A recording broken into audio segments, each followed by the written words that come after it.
I've been fascinated by surveillance, I think, for a long time. I think if, and we now live in an age of mass surveillance, right? I mean, for this is now second nature, but, you know, growing up in the 80s and in the 90s, and the 90s was really, I think, the sort of explosion of digital surveillance technology, right? I mean, building upon sort of like antecedent technologies like closed circuit television monitoring, right? Like the information age has been an age in which bodies and spaces are increasingly monitored through data and other means, right? And you're based in Britain now, and during the 80s in London or the UK is one of the most surveilled places in the world. And if you've been to Hong Kong, if you had been to Hong Kong at that time, around that time, it was stunning to think that people could say that about London, because it was so obvious everywhere you went in Hong Kong how extensive the surveillance was in terms of like video technologies through the through bodies, through the police, which is one of the most biggest per capita police forces in the world, through the laws that support this kind of surveillance, and just through the built space, because it's in a really extremely dense environment, as everyone knows. And so the sort of social controls that have been engineered into society to move people around also makes for a very intense surveillance culture.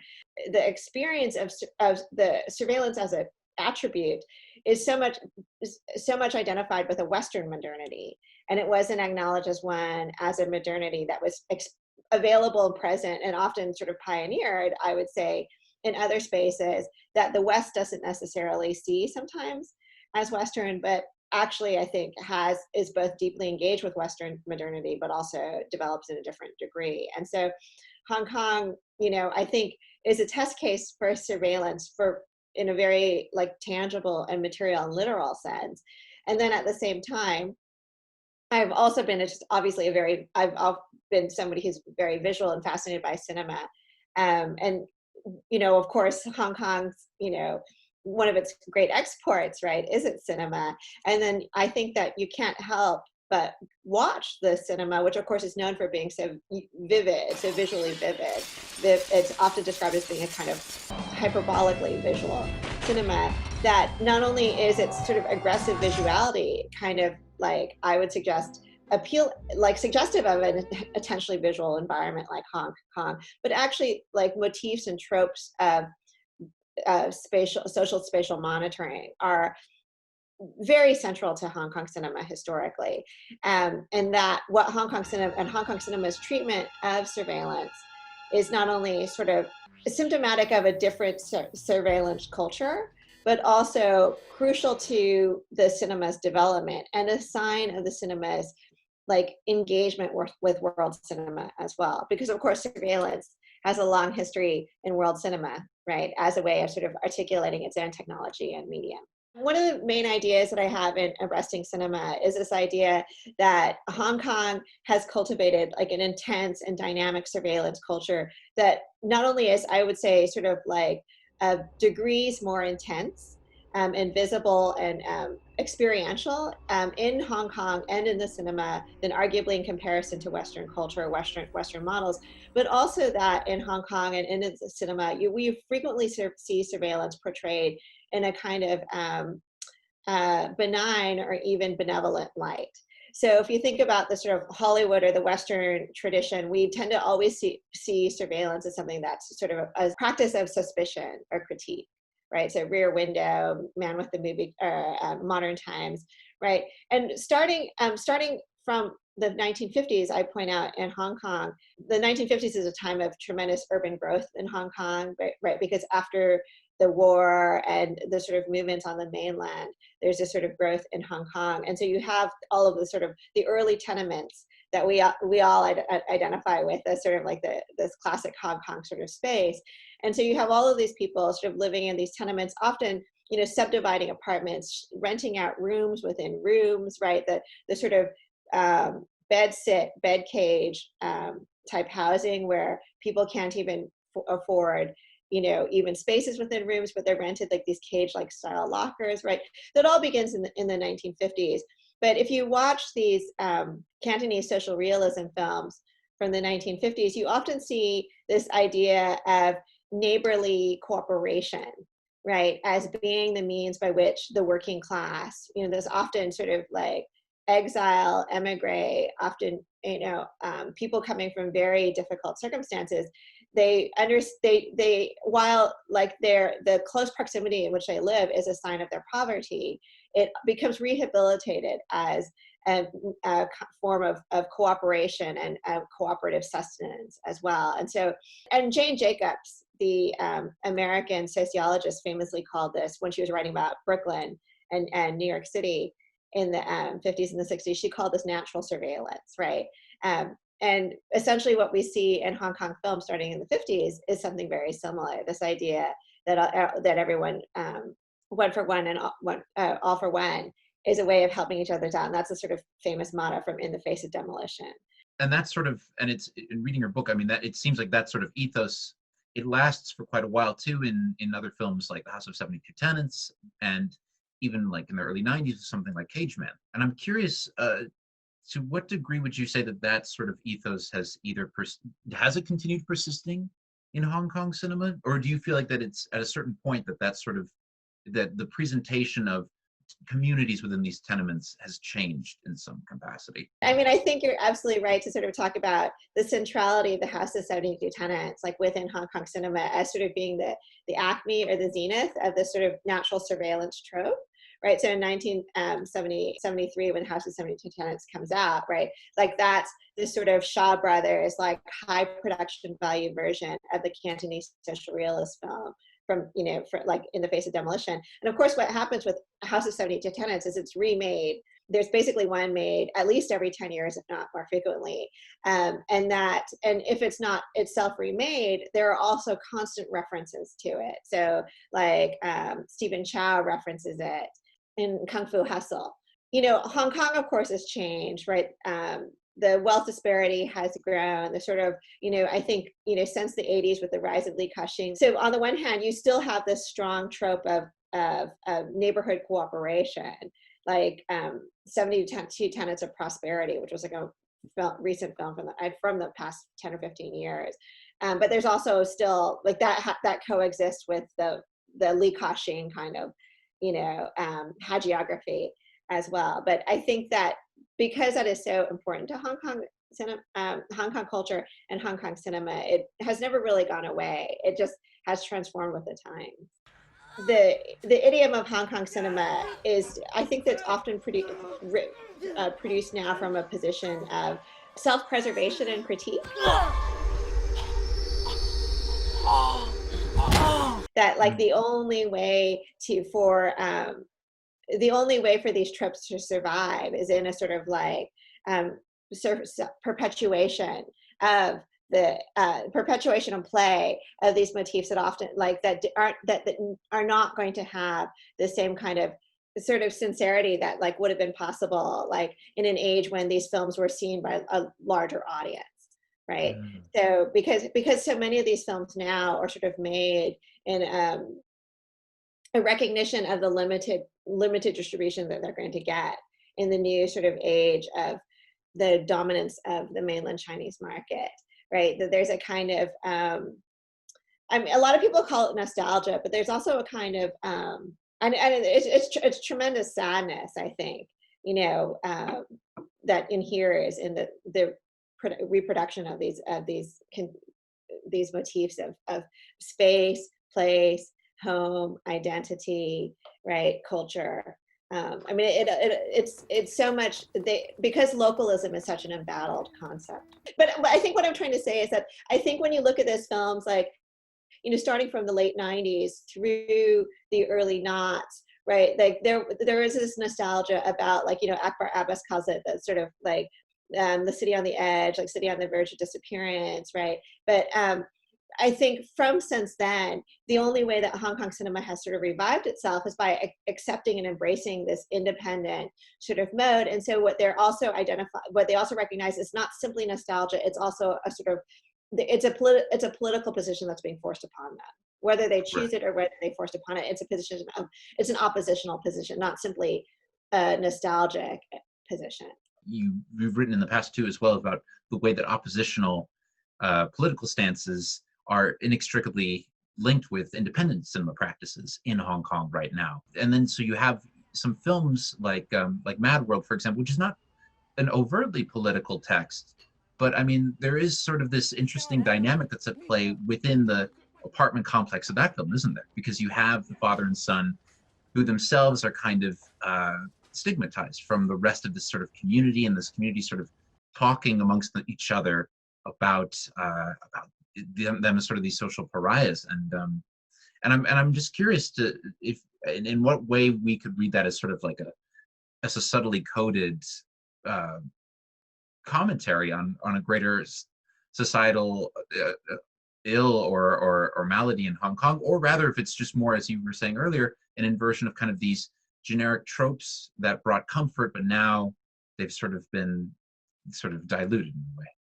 I want to say they're pathologized, and it's not that the films are trying to show that the films are pathologizing them. The films are trying to show that society pathologizes that which does not fit, right? So that if you don't conform politically, if you're not accommodating the current political and economic zeitgeist, then you will be pushed to the side, right? And so so in these past 5 or 6 years, right, you suddenly get among these local independent films is attention to the disabled, to the mentally and physically disabled, to the mentally unwell, right? It's sort of, as you say, a sort of expanding of just sort of like economic marginalization to sort of to presenting like the sort of localist Hong Kong surrogate as somebody that like actually doesn't have a space in society, doesn't have a space or a place in contemporary society. And it's not just simply like in the past, right?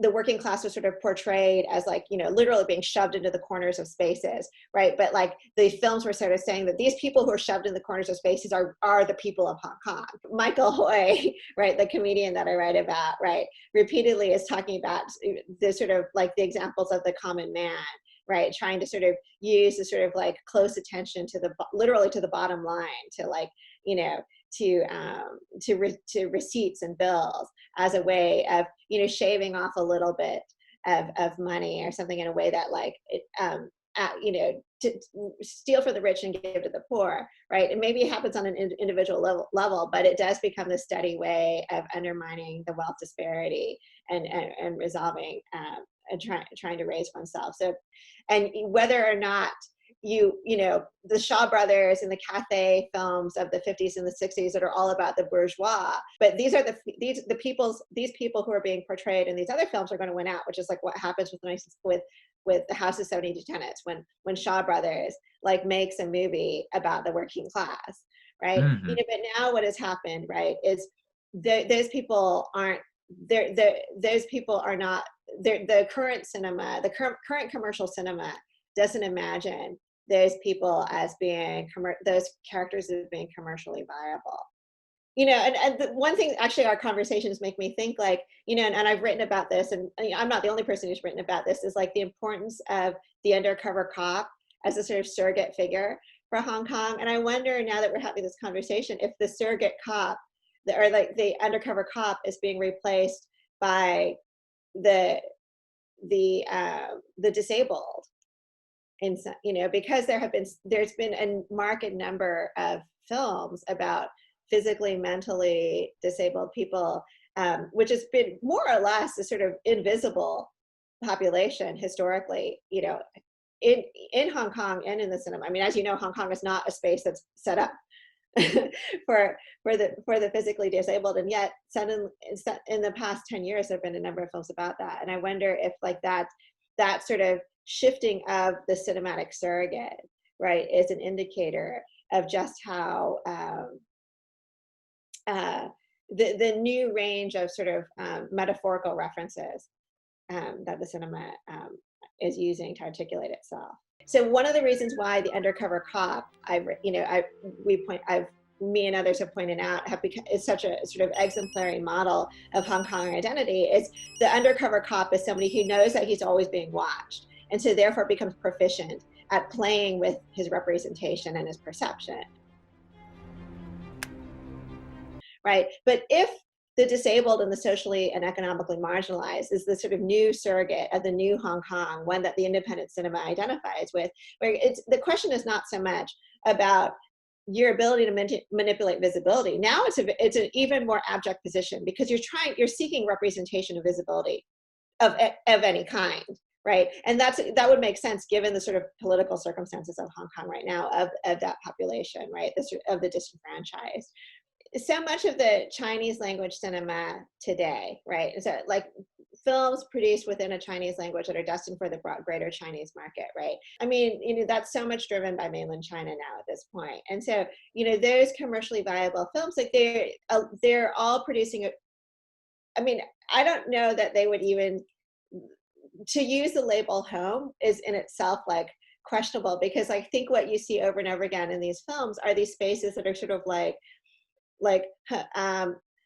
anonymously cosmopolitan and affluent, right? Like they have the anonymous sheen of global affluence, right? And so I think, if you, and it's funny, a lot of these commercial films that are being produced either, by a lot of these films now, right? It's a combination of mainland and Hong Kong crew and talent with, largely mainland and international financing.